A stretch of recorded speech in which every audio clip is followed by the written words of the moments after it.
बारिश का मौसम था। मीनाक्षी ट्रेन में खिड़की के पास बैठी खेतों को निहार रही थी। अचानक एक जीर्ण शीर्ण हवेली खिड़की से झलक गई।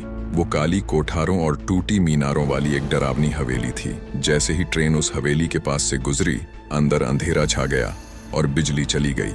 यात्री सहम उठे। कुछ देर बाद रोशनी वापस आई, लेकिन हवेली नदारद थी। मीनाक्षी को लगा शायद अंधेरे में उसने गलत देख लिया, मगर उसके बगल में बैठा एक बूढ़ा आदमी बोला, वो हवेली तो सालों से खंडहर है। कहते हैं वहां एक जादूगर रहता था जिसने कई लोगों को बंदी बना लिया था। एक रात ग्रामीणों ने उसका भंडाफोड़ कर दिया और उसे जेल में डाल दिया, पर वो भाग निकला और हवेली में छिप गया। अगले दिन हवेली में सिर्फ उसका जादुई टोप मिला। लोग मानते हैं उसकी आत्मा आज भी हवेली में भटकती है। मीनाक्षी को कहानी में कोई खास डर नहीं। लग रात होते ही ट्रेन एक सुनसान स्टेशन पर रुकी। स्टेशन पर सन्नाटा था, सिर्फ हवा चलने की सरसराहट सुनाई दे रही थी। अचानक डिब्बे की बत्तियां बुझ गईं। घबराहट में यात्री आपस में बातें करने लगे।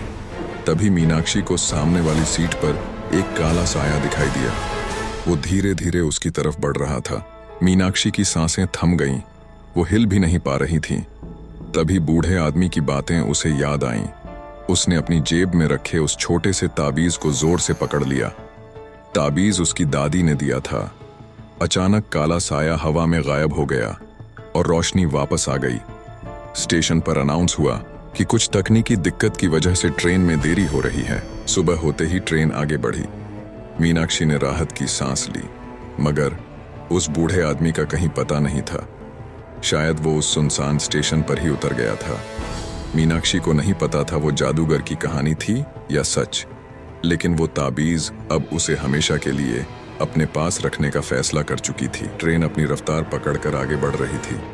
मीनाक्षी रात की खौफनाक घटना को भुलाने की कोशिश कर रही थी। तभी उसके सामने वाली सीट पर बैठा हुआ एक आदमी उसकी नजरों में आ गया। वो वही बूढ़ा आदमी था जो रात को उसके बगल में बैठा हुआ कहानी सुना रहा था। मीनाक्षी चौंक कर खड़ी हो गई। आप यहाँ कैसे? मीनाक्षी ने पूछा। बूढ़ा आदमी मुस्कुराया। ट्रेन में सफर तो लंबा होता है बेटी, कभी पीछे रह जाते हैं, कभी आगे निकल जाते हैं। उसकी मुस्कान में कुछ अजीब सा था। मीनाक्षी को लगा शायद उसे कोई गलत फहमी हुई है। वो वापस अपनी सीट पर बैठ गई, मगर उसका मन बेचैन था। रात को देखे गए काले साए और अचानक गायब हुए बूढ़े आदमी के बारे में सोचकर उसे एक अजीब सी सिहरन हो रही थी। शाम ढलने लगी। आकाश में बादल छा गए और तेज हवा चलने लगी। ट्रेन एक बार फिर से किसी अनफेमिलियर अपरिचित स्टेशन पर रुक गई। स्टेशन पर सन्नाटा था, सिर्फ ट्रेन की सीटी की गूंज गूंज रही थी। अचानक डिब्बे की रोशनी फिर से चली गई। घबराहट के मारे यात्री आपस में बातें करने लगे। तभी मीनाक्षी ने देखा सामने वाली सीट खाली है। बूढ़ा आदमी गायब हो चुका था। उसकी जगह पर अब वही काला साया बैठा हुआ था जो रात को उसे डराने आया था। वो धीरे धीरे मीनाक्षी की तरफ बढ़ रहा था। मीनाक्षी के हाथ पांव थरथराने लगे। वो चीखना चाहती थी, लेकिन उसकी आवाज गले में ही अटक गई। तभी उसकी जेब में रखा हुआ ताबीज गर्म हो गया। मीनाक्षी ने आखिर हिम्मत जुटाकर ताबीज को बाहर निकाला और उसे जोर से पकड़ लिया। ताबीज से एक चमक निकली जिसने पूरे डिब्बे को रोशन कर दिया। काला साया चीख उठा और धुएं की तरह गायब हो गया। कुछ देर बाद रोशनी वापस आ गई और स्टेशन पर अनाउंसमेंट हुआ कि सिग्नल की खराबी की वजह से ट्रेन को कुछ देर और रोका जाएगा। मीनाक्षी घबराहट में इधर उधर देखने लगी, लेकिन बूढ़ा आदमी कहीं नहीं था। अब ये सवाल मीनाक्षी को और भी ज्यादा परेशान कर रहा था। आखिर वो बूढ़ा आदमी कौन था? जादूगर की कहानी का कोई पात्र, या फिर? घबराहट के मारे मीनाक्षी रात भर सो नहीं पाई। हर सरसराहट में उसे काला साया नजर आता और हर कोने में बूढ़े आदमी की टेढ़ी मुस्कान। सुबह होते ही वो बगल वाली सीट पर बैठी महिला से बात करने की हिम्मत जुटा पाई। माफ करना, क्या आपने कल रात उस बूढ़े आदमी को देखा था जो मेरा साथी बनकर कहानी सुना रहा था? महिला ने सिर हिलाया। नहीं बेटी, मैं तो अकेले सफर कर रही हूँ। कल रात से ही आप अकेली बैठी थी। मीनाक्षी का तो जैसे खून ही सफेद हो गया। रात को देखा काला साया, गायब हुआ बूढ़ा, और अब ये जवाब।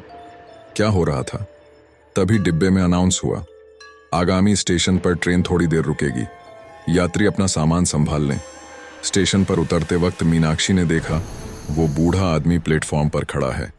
हाथ में उसका वही जादुई टोप था जिसका जिक्र कहानी में था। उसकी नजरें सीधे मीनाक्षी पर थीं। वो एक अजीब सी मुस्कान देकर धीरे धीरे भीड़ में खो गया। मीनाक्षी को लगा मानो वो कोई भूत या प्रेत नहीं बल्कि कोई जादूगर है, वही जादूगर जिसका जिक्र बूढ़े आदमी ने किया था। लेकिन सवाल ये था कि वो उसे क्यों परेशान कर रहा है। क्या वो उससे कुछ चाहता था? ट्रेन छूटने वाली थी। मीनाक्षी जल्दी से डिब्बे में चढ़ गई। अब उसका डर और भी बढ़ गया था। रात को क्या होगा ये सोचकर उसकी हालत खराब हो रही थी। तभी उसकी नजर ताबीज पर पड़ी। वो गुनगुनाने लगा था मानो उसे हिम्मत दे रहा हो। शाम ढलने लगी। मीनाक्षी ने सोचा शायद आज कुछ नहीं होगा, मगर तभी ट्रेन एक अंधेरे सुरंग में दाखिल हुई। रोशनी जाने से पहले आखिरी झलक में मीनाक्षी ने सामने वाली सीट पर देखा। बूढ़ा आदमी नहीं बल्कि वही जादूगर बैठा हुआ था। उसके चेहरे पर एक भयानक मुस्कान थी और उसके हाथों में जंजीरें जकड़ी हुई थीं।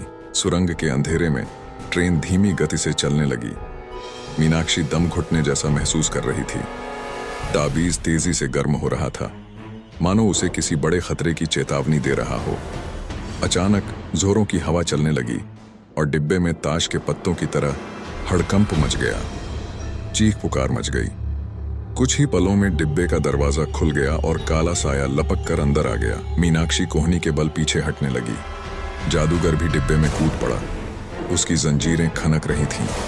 यात्री डर के मारे सिर पिटा रहे थे। उनकी चीखें दम घुट कर रह गईं। मीनाक्षी जानती थी सिर्फ ताबीज ही उसकी रक्षा कर सकता है। उसने ताबीज को ऊपर उठाया और पूरी ताकत से चिल्लाई, वापस जाओ, मुझे अकेला छोड़ दो। उसकी आवाज में अचानक एक अजीब सी ताकत आ गई थी। ताबीज से एक तेज रोशनी निकली जिसने पूरे डिब्बे को जगमगा दिया। काला साया चीख उठा और पीछे हटने लगा। जादूगर भी आंखें मूंद कर कराह उठा। रोशनी और भी तेज हो गई और अचानक से एक जोर का धमाका हुआ। जब रोशनी कम हुई तो मीनाक्षी ने देखा जादूगर और काला साया दोनों गायब हो चुके थे। ट्रेन की पटरियों पर जलते हुए कोयले बिखरे पड़े थे। सुरंग खत्म हो चुकी थी और बाहर का सूरज ढल रहा था। यात्री सहमे हुए आपस में बातें कर रहे थे।